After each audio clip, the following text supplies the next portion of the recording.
Mina, welcome to our Diversity and Inclusion Q&A initiative. I'm so excited to hear more about your story and your journey within technology. It's a real pleasure to welcome you on board.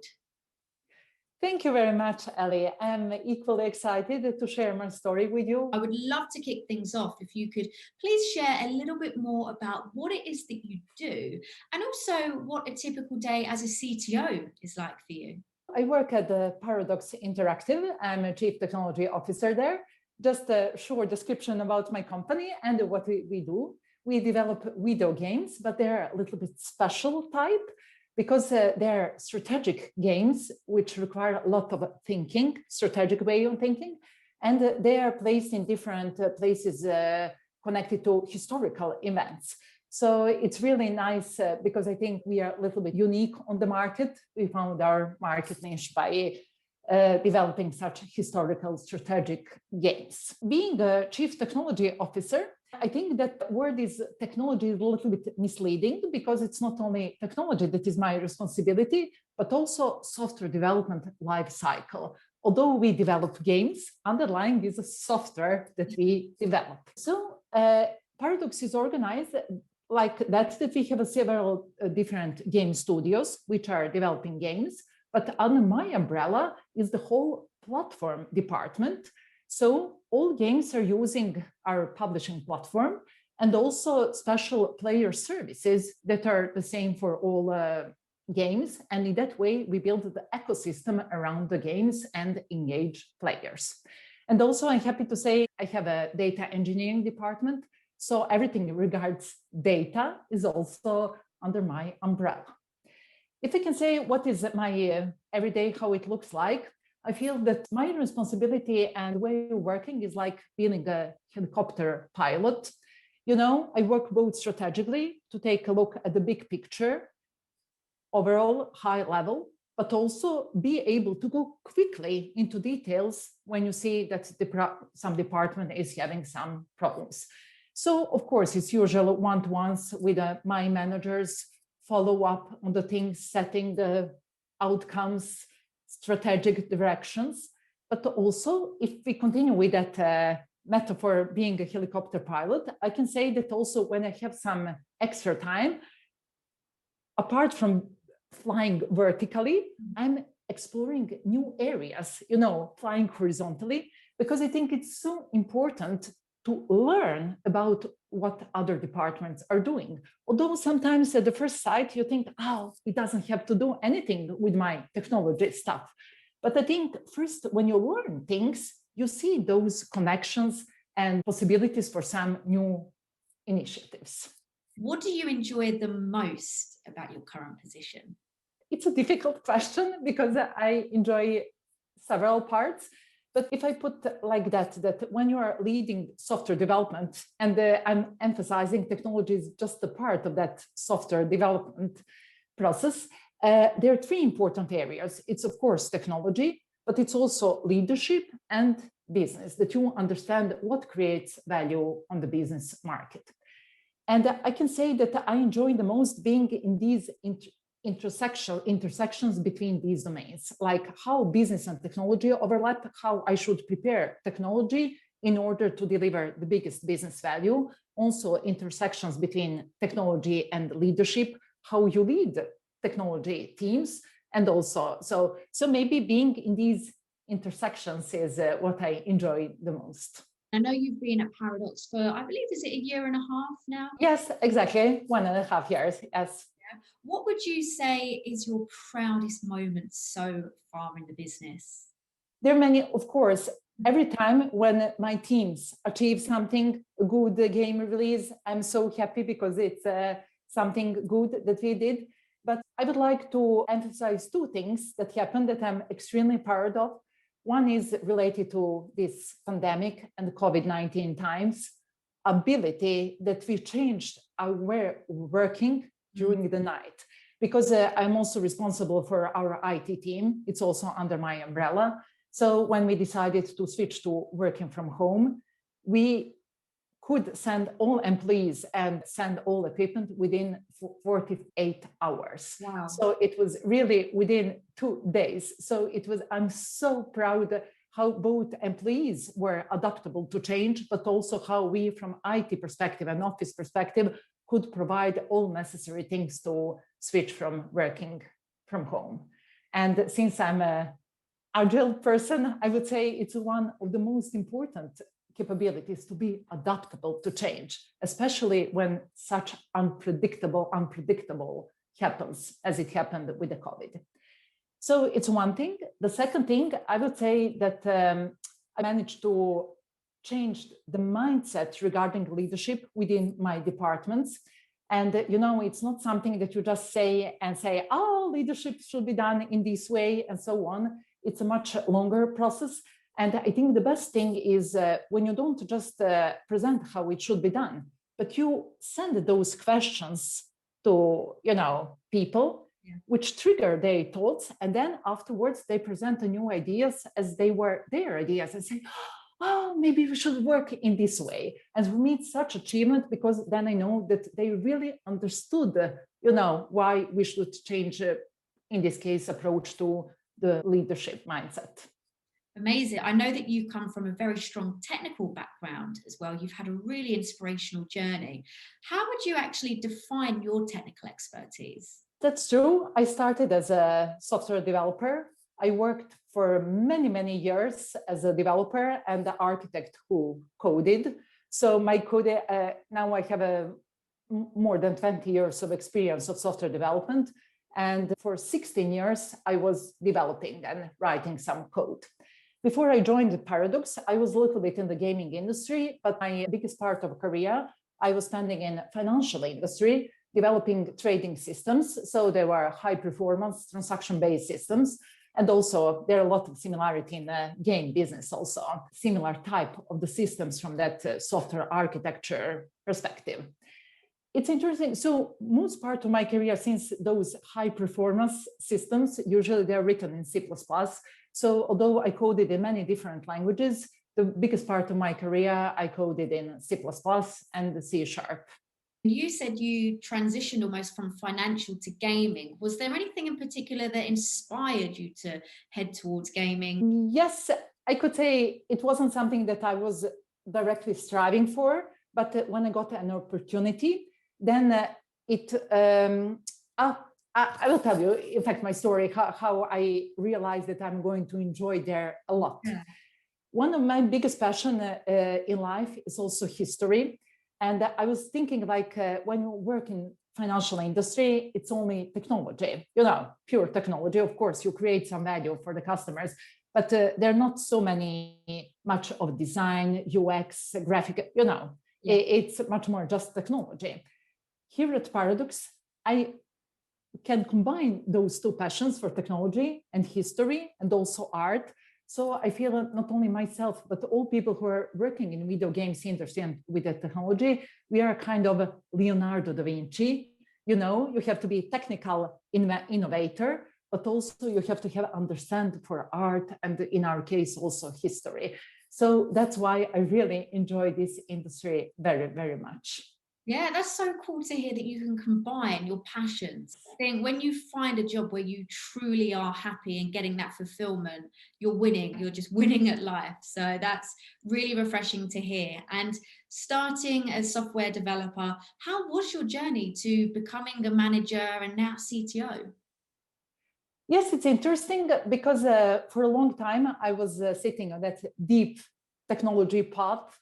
And one of the triggers in my career, it was a certified chief architect course that I attended for now, it was 5 years ago. So I wanted to understand a little bit more how architecture and business creation of business value are related and intersect. And I attended that training. And for me, it was eyes-opening. All of a sudden, I understood how all those things are related to each other and how when you're designing the architecture, why you should understand all those business models and also leadership and so on. And then I decided in order to run these initiatives, usually you need to have a managerial position in order to be able to do that. So that's why it was like, when I understood that big picture and how everything is related or should be related, then I really wanted to drive those type of initiatives. And then I developed very quickly, but I think also another thing that also contributed a lot to my quick development within that managerial path. I must say that I'm one of the Agile pioneers. Started now this year, we celebrate 20 years since Agile Manifesto was published. I was an early adopter, and maybe 15 years ago, I have started attending a lot of conferences, especially Agile software development conferences. And through these conferences, I learned a lot, not only about the software development and technology, but also about the leadership, product leadership, design, many other things, business side. So I think all this knowledge just combined at a certain point of time. And then I realized now I can do something even more and contribute from the managerial path. And then I switched to that, and now I'm the CTO. What would you say was the biggest challenge in the change of responsibilities, going from hands-on to management? One big challenge is that ability to switch between a big, high-level strategic picture and go down to operational mode, because sometimes it's needed, and go up and down. Because I saw people who are working just strategically, but sometimes they lose that reality check, because they don't have it's nice to dream and to set your strategy, but also you have to understand the reality and where you are today. So I think that switching back, it's a big challenge for many people who work in those positions, how to switch back and forth and find a good proportion of strategic work and also operational. And now I can also recommend to people who listen here. For me, a great help was one book written by Ram Sharan that is called Leadership Pipeline, different steps in leadership when you develop in your career, starting from being a team leader, team manager, and then maybe you are leading other managers, and then maybe you are responsible for some business unit coming to that C-level. And he described in a very good way the differences between responsibilities. And I think first thing is awareness. You should be aware that each next step includes some other responsibilities and that you should question yourself, am I going to enjoy work on this or not? Because it doesn't mean if you are enjoying like being a manager on one step that you are going to enjoy the next level equally. For sure. I actually speak to a lot of people who are very hands-on with tech. And when it comes to making that transition, being more operational, people leadership, they actually struggle to let go of being hands-on as well with code. Did you have those initial feelings? I saw people struggling, not in my particular case, but I think for me, it was fortunate that I did that switch pretty late, if I could say, in my career. So I already felt like I'm ready to take that next step, and my interest were much more on that next level. But I completely recognize that problem and challenge, and also from my current perspective, being managers to other manager, to see when you're thinking like how different people should develop, that you distinguish. Some people maybe should just broaden there, but you put them in a setup for failure if you change the area responsibilities, because they cannot let some things go because their main passion is there. And then you should think how I can develop or offer a career path for that person without maybe those standard things, being a manager or something.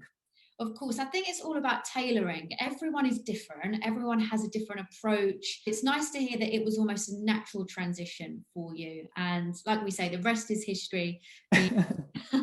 So what are your values, would you say? And what approach do you feel makes a great leader? One very important characteristic for the leader is to be curious and interested in learning different things. Because it's both the way how you develop, but how you can listen to other approaches, and because no one knows what is the best thing. It's like teamwork. And you also enrich yourself by opening new perspectives and new ideas. So I think if you're curious and really interested in hearing other people's opinion or perspectives, you're both a good leader in like from that perspective that you are capable to listen to people, because it's also important, but also in order, you know, to learn more. And from that perspective, because I believe in learning, I think the world will be a better place if we, all of us, wants to learn and wants to constantly develop and learn new things. It's one thing. Another thing that I think it's very important from a leadership perspective is ability to set clear expectations and outcomes, what you expect from people, because it makes life easier if your employees know what you expect from them, and define outcomes, but let them find the way how they reach those goals. So giving people autonomy. I'm a strong believer in that, like clear outcomes and then give autonomy how they go there. But of course, you follow up and help depending on the level where they are. You know, you have junior people, senior people, so there are different type of, if they need mentorship or teaching or coaching. It's very refreshing to hear your approach on this. And you mentioned a really great book previously. Thank you for sharing. What other advice can you share for anyone wanting to become a leader? I would recommend also that you really think that you have a really that genuine interest in leadership, and that you ask yourself, do I want to become a leader just because it's a next step in my career path, or I really have an interest in leading people, leading initiatives, driving initiatives, etc. Because I think you can fail if you're driven just by like career path perspective. So you really have to be interested in that leadership. So I think it's the first to be honest to yourself, and then I would recommend to read a lot, to learn about, and I think it's also nowadays people are talking a lot about that authenticity, being authentic leader. I believe in that, but I believe like with everything else, it's the perfect balance. You should see how other people are doing, reading a lot of books, and then you find your way. You combine your own beliefs and core values and your life vision and mission, how things should be done, but also you're inspired by other people and take good pieces from each of the role model or people that inspire you. Definitely. And I think that it's a lot around self-reflection. So before Yes. rushing into going to leadership just because you want it on your CV and you think it looks good, actually take that time to realize what truly gives you fulfillment. Because like you Exactly. said, some people can move into leadership and it's just not for them, or, you know, they let go of the things that they're really passionate about and they almost lose themselves in the process. Exactly. I know you are a big believer in learning, continuous growth, as am I. I think it's so, so important. How else are you further developing your career? What I'm doing now, I'm learning other domains to understand even bigger picture. So I think, yes, it's a constant learning, developing, reading different books. I also have, when we mentioned about the leadership, I read one fantastic book a year ago, and I'm recommending to everyone. Now I'm running the book circles at work. It's published by Harvard Business Review. It's called On Managing Yourself.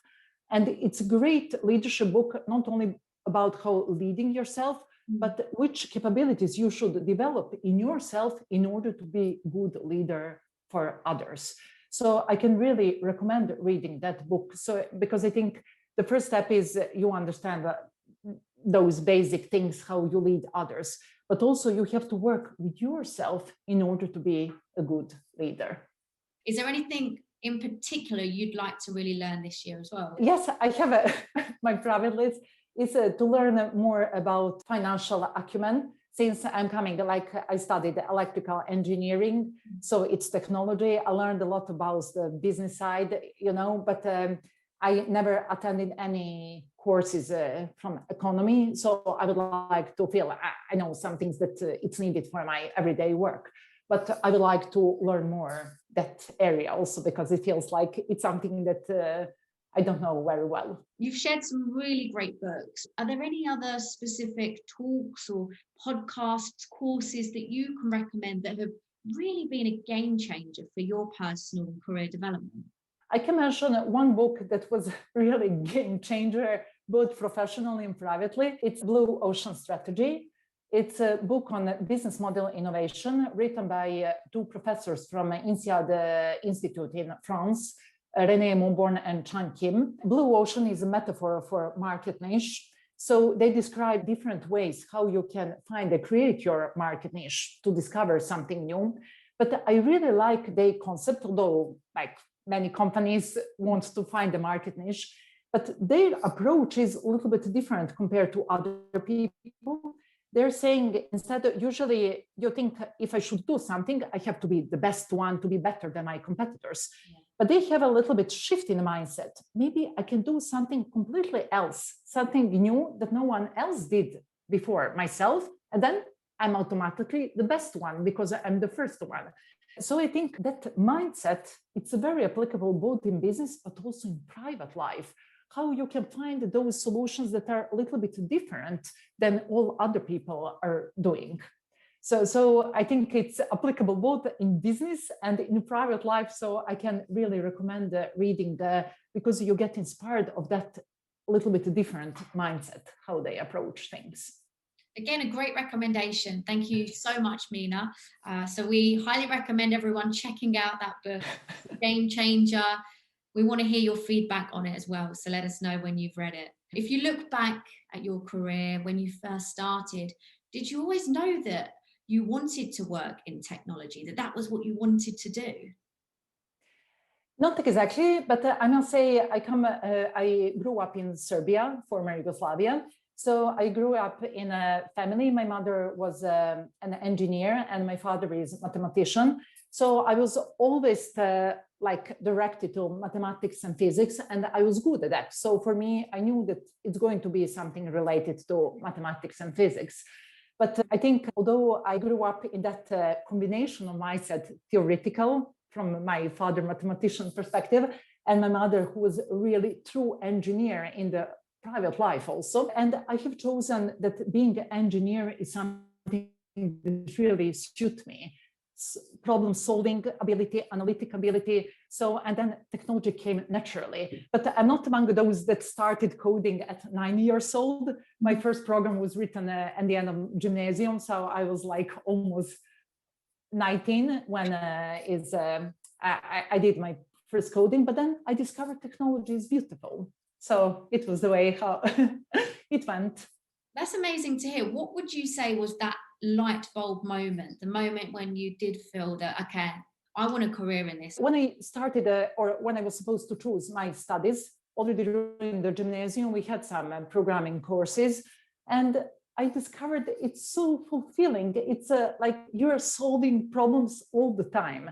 So it's something, and I think also it's the way how my brain works. I'm a pretty analytic person, so it suits my way of thinking. So I really discovered that beauty of technology. So great to hear. And also so cool that your parents were in, the maths, the engineering side of things. I can imagine that your mother had a big impact maybe on the inspiration behind the career choice. Did you have any other mentors or role models when you were growing up that helped you to aspire to move into the technology space?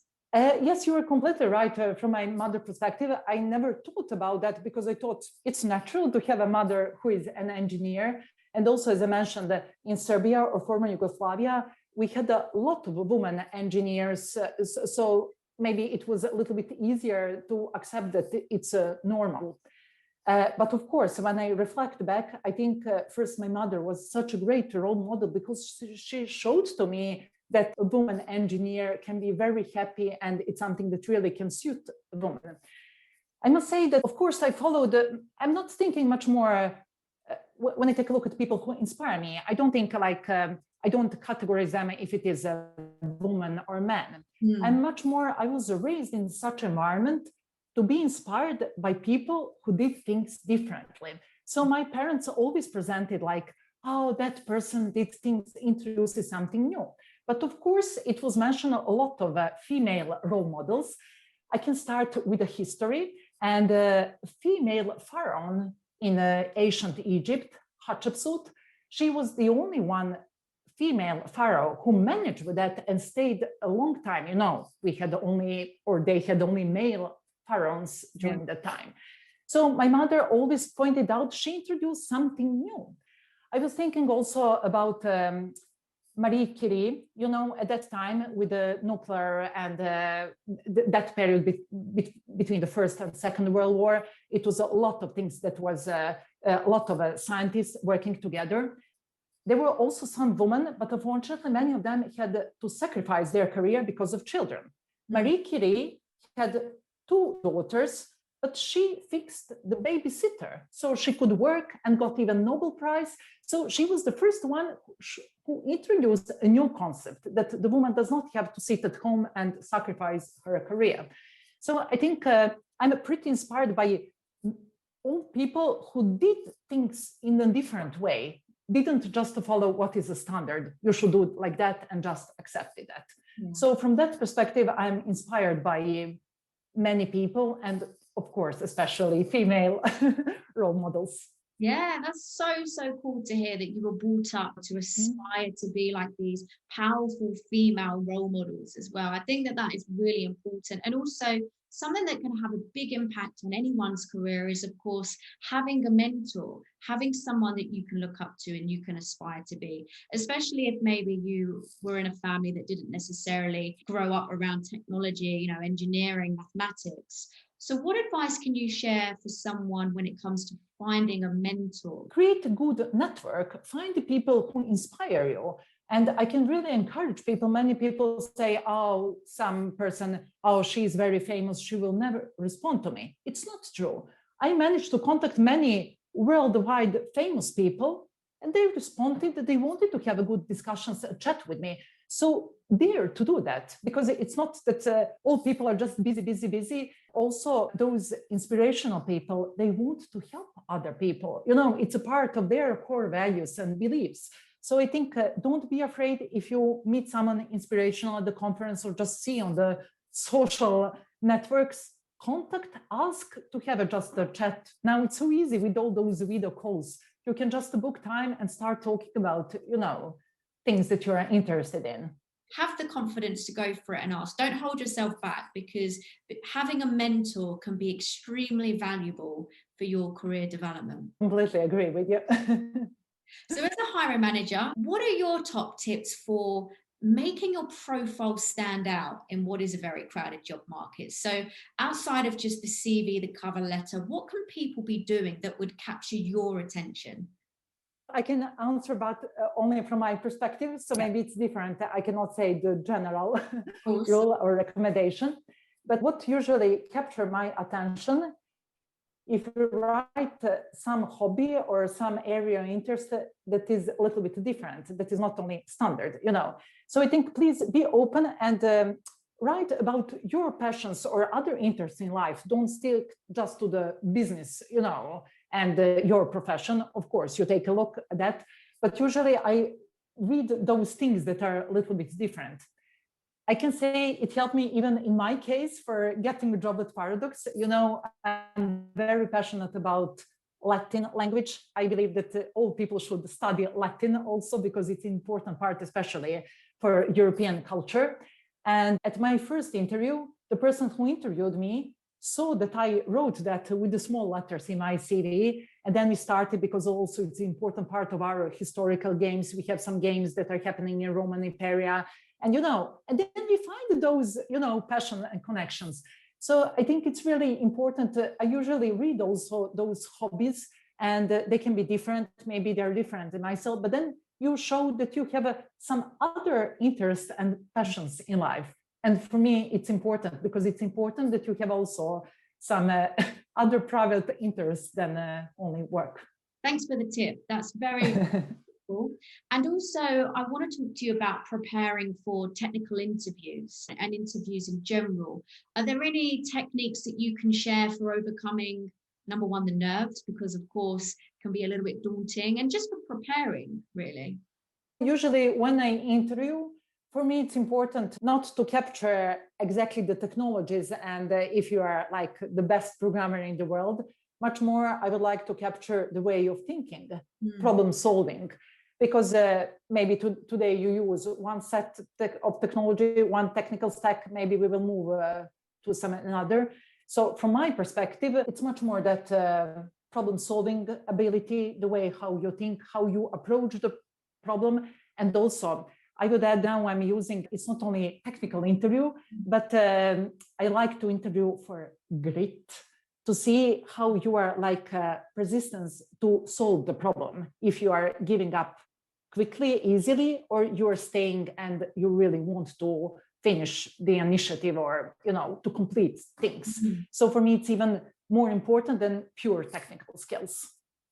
That's a big one, because I feel personally things like ambition, persistence, grit, like you said, they're things that can't necessarily be trained. That has to come from within. You have to have that, you know, burning passion to want to do it. So if you can see that in an interview, that's great, I think, as well. Thank you again for sharing. I know a big one for you, something that you're extremely passionate about, of course, is conferences, public speaking as well. I know you're a regular speaker on many different international software development conferences, and I've seen some of your presentations. They're really inspiring and engaging. What tips can you share for public speaking? When I started with the conference speaking, I didn't know that I would really enjoy that so much. My main purpose was to attend the conferences, to learn something from other people, but also to share my ideas and to get the feedback on them so that I can develop them even more. But of course, in turn to something so beautiful, I really enjoyed. My tips for preparing the talk is be very well prepared. Practice at home a lot. Because I think it helps you with the nervosity, that you're not so, you know, nervous and so on. Because if you practice a lot, then when you come to the stage, you will achieve that, that is called flow. It's also the person who wrote a great book, Angela Duckworth. She says, when you're practicing something a lot, it can be like you're an athlete and practicing for your competition, you can be a conference speaker. Then there is no chance that you do that wrongly, because you really achieve that flow. Practice at home a lot. Learn first 2 sentences by heart, because sometimes when you come to the stage, when everything is dark around you, you see the audience, maybe you get a little bit confused. So if you learned first 2 sentences by heart, you just start and then you continue easily. And measure time. When you're practicing at home, think about the timing, how you're going to organize your slides and what you're going to say. Now, I will add a great recommendation that Winston Churchill said a long time ago about preparing the talk. He said that if you ask me to give a 2 hours talk, I can do that directly. If the talk should last for 1 hour, I need several days to prepare. If the talk lasts only for 20 minutes, then I need 1 week to prepare. Think about that. Shorter talks are much more difficult to prepare than long talks, because you really have to organize your time to think about that red thread flow, that you say everything, but that you are not catching up the time and you are like not managing to say everything that you want. But I would say preparation, and then if you're so well prepared, when you come to the stage, you just enjoy that. Love that, Mina. It's that, like that saying, perfect planning prevents poor performance. So exactly. Plan, practice, find your flow. Great advice. And how about when it comes to finding inspiration for content for your presentations as well, actually preparing the presentation? Yes, it can be different. I think that every person, I did it also myself, when I have started attending the conferences, then you saw that there are different types of speakers, and then that you decide I want to belong to this category, you know. So for myself, once I saw one speaker, he is also actor during his spare time, and he prepared such a good talk. It was like a theater play almost. Of course, I'm not an actor and I cannot prepare my talk in that way, but I got very inspired and wanted to introduce something in my talk like good storytelling, that I have some elements of having theater play. Also, I'm thinking a lot about how I speak, like which things should be said more loudly, when you have to slow down, make a pause, and so on.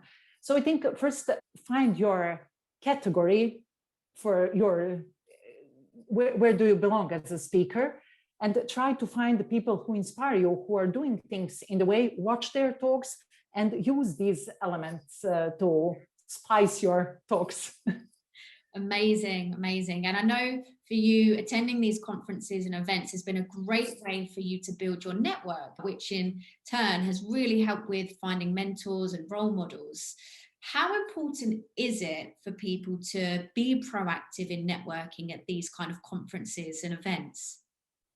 It's very, very important. I think it's I wouldn't be the Mina that I am today if I haven't had attended all these conferences and met all these people, because you really, you learn a lot, you be inspired by people, you test your ideas, you get the feedback, and then you come back to work and oh, I got inspired, or I've heard that these people did this and this, and then you know how to find the solution. So I think from all different perspectives, I don't know how to describe that, but you really feel like I'm reaching the moon. After every conference, I feel like that, because I get inspired both professionally as a person, you know, I mean, and then you build new things on your knowledge. And maybe it's not useful directly, but it happened to me many times that I listened to some talk. For example, it was about, at that time, I wasn't so, like, I was deep in technical talks, and it was about organization structure processes.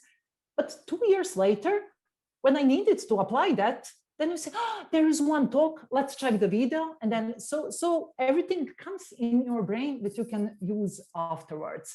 So building all this knowledge, I think it's really key, as you understand. Then, I mean, you can do much more in life. Definitely. Networking is so important. It's something that I'm really passionate about. It's helped me expand my career, the Q&A initiative as well. You know, so many different elements are all down to networking. I feel sometimes people can be a little bit nervous. Let's look at face-to-face at meetups, for example. If you're attending one by yourself, you don't know anyone, it can be a bit daunting to approach someone. What advice could you share here, or just words of wisdom for reassurance? I would recommend, because usually before the conferences or meetups, you have the topics, a little bit about the person maybe who is presenting.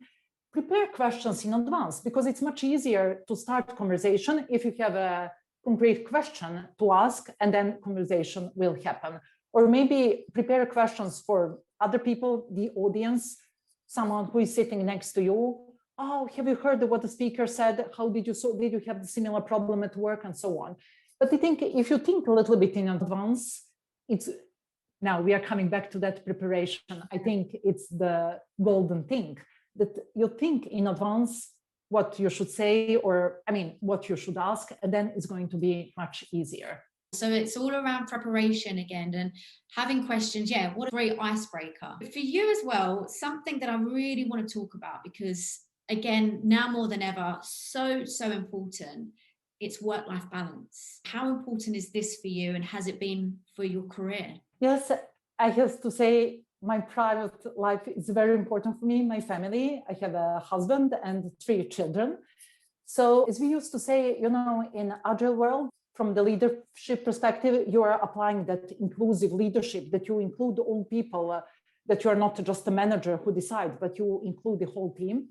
I'm using to say that my husband and myself, we are applying that inclusive parenthood. So we include our children even in our professional work.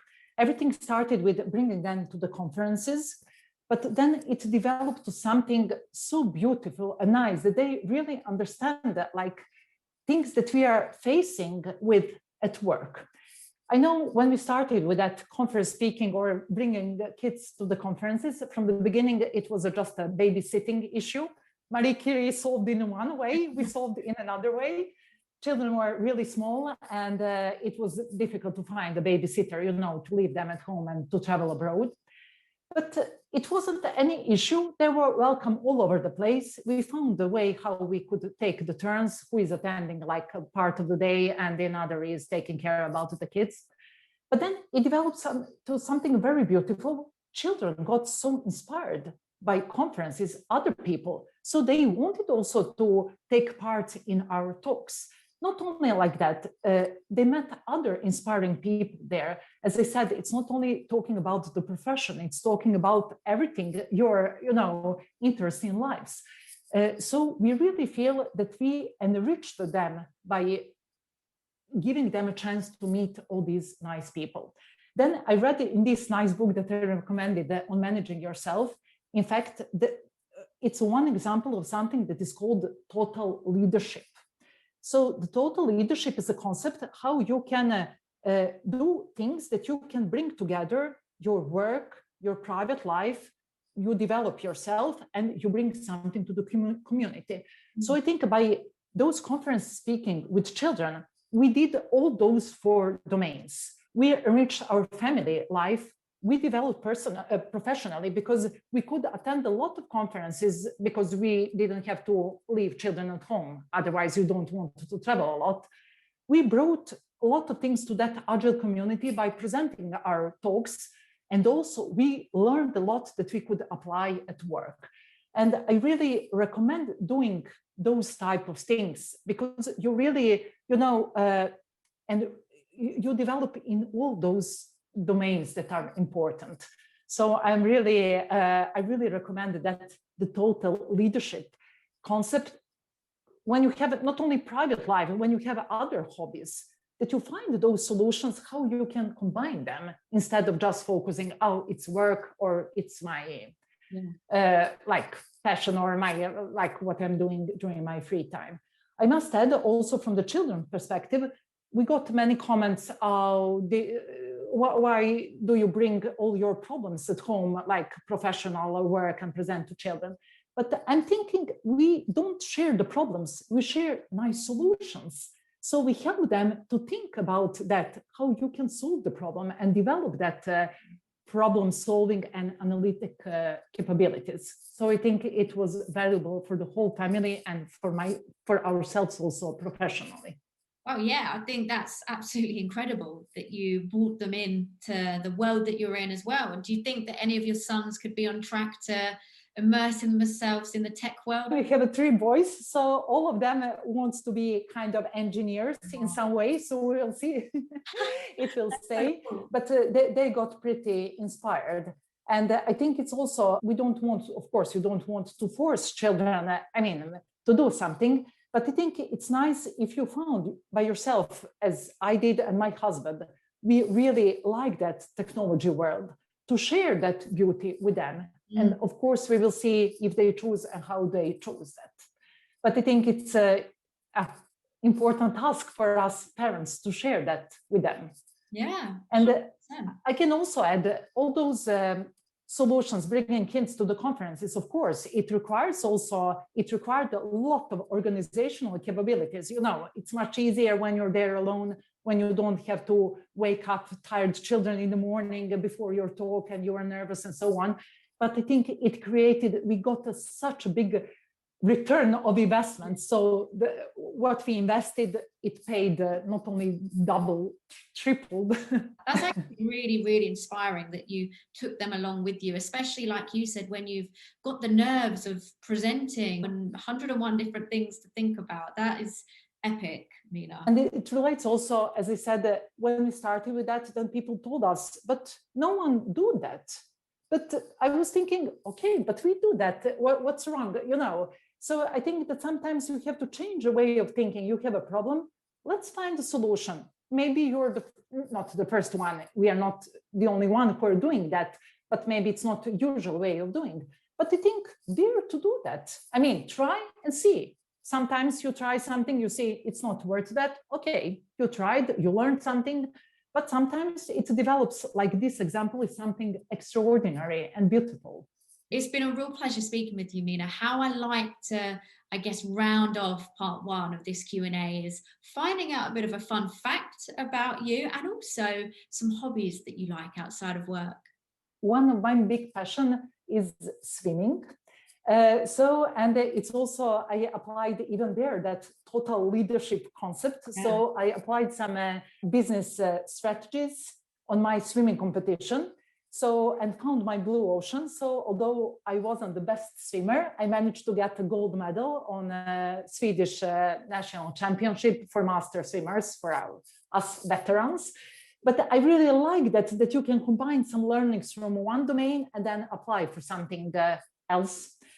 And also when you mentioned tailoring, I like sewing, clothes, tailoring, but I think it's also something that belongs to that engineering brain, how you have a different pieces and putting them together. And then that you can refactor your old dresses and become completely new. Exactly what you can do with the code. Amazing. That's so cool, because I know when we first spoke, and I obviously mentioned about my football, you said about your swimming. You feel that helped to shape you be the person you are today in terms of resilience, grit, things like that? Exactly. There are a lot. I really think that it helps me to develop that grit. And of course, it's that philosophical question: are we born with the grit or not? But I think even if there is something genetic that some people are born, you develop that by doing sport, as you know, with your football trainings. For me, it was swimming trainings, competition. And you learn also. You have a practice a lot. Talent is not enough. Talent, and then practice, and then you can achieve good results. And it's something that you then apply at work and in other areas in life. That is so important.